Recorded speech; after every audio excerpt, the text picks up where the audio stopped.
Well, this platform presents a great opportunity to showcase the talent of South African businesses. And of course, it doesn't only bring them to exhibit, it brings market to themselves, because investors, you have tourists, you have people who are coming from national and the province to support and get to see what are the products that are being produced here. So it's a great opportunity for South African businesses at eThekwini grown, and of course in other areas that are in KwaZulu-Natal. It also presents a great opportunity to say, how do we then navigate and make sure that we can benefit massively on the Africa Continental Free Trade Agreement, because things start like this being small and then they grow because of the exposure like this one that is presented here, and then we take those products to greater other countries in the continent and in the globe and worldwide.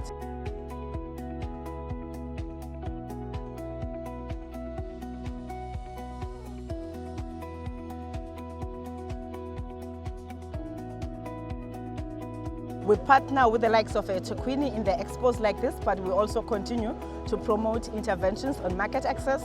We are running a program that we call the Small Business Export Development Support Program, wherein we showcase the work that is being done by small businesses in other countries, as I mentioned earlier. So we pay for export readiness, all the compliance that is required for them when they take their products from South Africa to the other countries.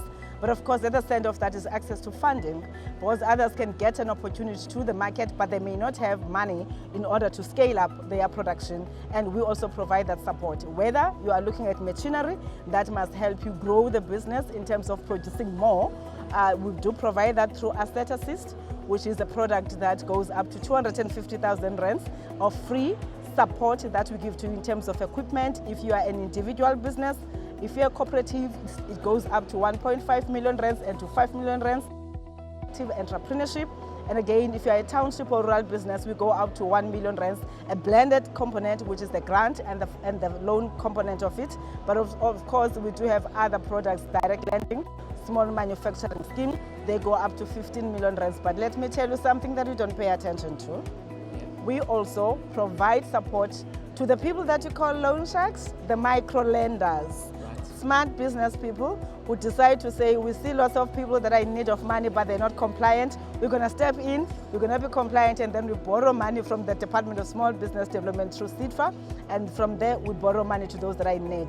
There's big money in that. Others, they say, eThekwini municipalities dishes tenders every day, but the people that they're giving tenders to, they don't have money, and then they go and apply for wholesale lending, which means they target people who have contracts from government and the private sector who don't have money. They give them the purchase order fees, and they take the money from us. We call that wholesale lending, where you have a group of entrepreneurs in a particular industry that are in need of funding, and then you assist them. There's a lot that we continue to do. We buy equipment, of course. At times that goes up to 23 million rands in terms of the business infrastructure. We've been at KwaMashu. I don't know if you have gone to KwaMashu, the rank. We renovated the rank because we wanted to support the hawkers that are there. You know, others are selling scoreboard and the many other things. They didn't have storage, and the municipality was trying to chase them away because they were not compliant. Because it's important, especially if you are dealing with food, that you must be compliant. It concerns people's health status. And we stepped in, built the cold storages for them, the sinks, and now they are compliant. You can go and have your own meal there. It's healthy, guys, it's clean, and it's very tasty.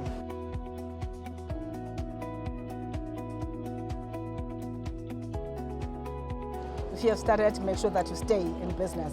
And this is why we're here to walk the journey with you, to make sure that you stay in business, because we don't want you to do a hit and run. You come, you do it, there's heat, and then you are gone. We're about sustainability. The fact that you've taken a bold decision to say, I'm going to start my business, is what we appreciate. And that is why we are here to partner with you, so that you stay on the journey, and then you'll be able to increase your profits. And when your profits increase, of course, I know that I'm looking for votes. My people are going to be happy because they'll get the product that they need, they'll get the jobs that they need, and definitely they'll go smiling and vote, and you'll be making your money when I'm getting my votes. Well, we do have centers for entrepreneurship in most universities and TVET colleges. We're doing this because we have realized that there's lots of unemployment, especially from the graduates who are only taught what is it that they must do, but not how to trade the knowledge that they have acquired. That's why we established the centers. We will be soon introducing the program that I spoke about for women, the Women Entrepreneurship Fund, which targets women in universities, in colleges, and rural women in whatever areas. in order to make sure that they're able to really tap into the economic opportunities.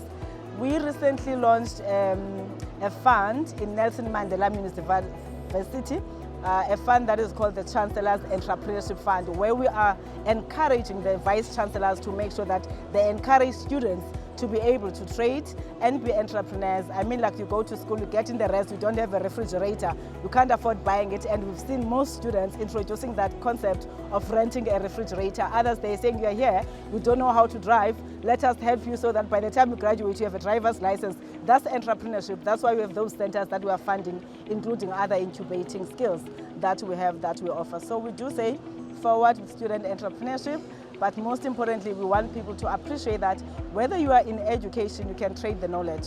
There's lots of people who don't know how to process or follow the processes that we have in terms of the support. I'm just talking about us, but also the support provided by eThekwini and many other people that are surrounding you. But because you are an educator by qualification, you can make it your business to go and teach and run workshops, and small businesses will be paying you instead of sitting at home and say, I'm a BA graduate, I'm unemployed. Use the knowledge that you have, commercialized it so that you earn more money, because there's space for everyone in the economy that we are building. All we need to do is to think deeper and act on the thoughts that we have.